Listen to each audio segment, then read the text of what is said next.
I first became involved in Shepherd. I kind of reached a point in my life, I felt like God has been awful good to me, and I didn't necessarily know why I deserved that, and I felt like maybe it was my time to try and start paying back. I was introduced to Jay Height, the executive director here at Shepherd Community. I think what makes us different is that we have so many entry points into the family's life, so many entry points into the kids' life to help them break the cycle of poverty. You know, what they're really doing is they offer love and compassion and education for these kids in after-school programs and in preschool programs. And it's not just for kids, it's for teenagers, even young adults. It's this whirlpool that sucks them in and holds them in, and you have to somehow give them the power to force their way out, and then the tools to continue on. It is the consistency in their life that a lot of them don't have. We maybe necessarily can't break the poverty that the family's in now, but we do everything that we can to help the children through school. Shepherd has evolved into this continuum of care that begins working with a child once that mother's pregnant and will engage in that child's life until that child graduates from college. When they graduate from college, they can be self-sufficient and supportive of themselves.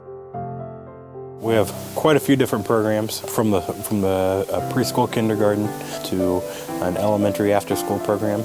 Each afternoon we have children, both elementary, middle school, and high schoolers, who come in. First thing they do is they go into the dining room and they have dinner, so they get a full meal.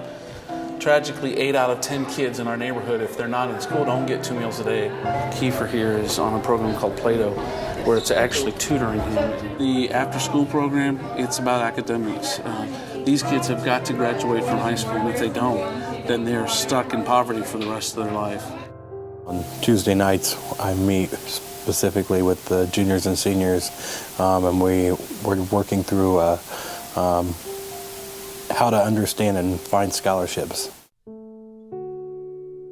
There are many groups who, make a big deal at Christmas, and we do too.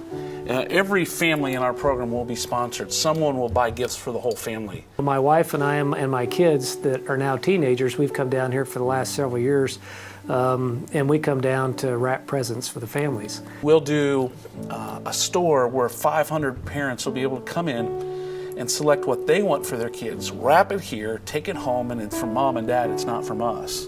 They're not looking for Beanie Babies or for, toys, video games. No, they're just looking for the needs of life. They're excited about getting socks and underwear. Every kid in our program, over 250 kids, will have these food totes to eat on for the 2 weeks they're off. We don't just give these people handouts, they're trying to break the cycle of poverty, and that's what's so important. But the reality is, for us, those are the things we do throughout the year.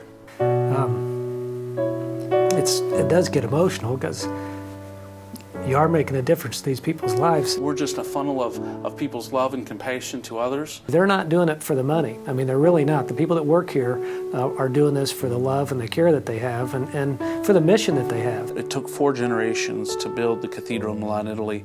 First generation, all they did was plant trees and haul rocks out of the way so that the 4th generation could harvest those trees to finish this beautiful cathedral. And I think for us, we recognize that in our lifetime here, we won't see every victory, but we're committed in some cases to planting trees and hauling rocks so that in future generations, it will be a different place to live.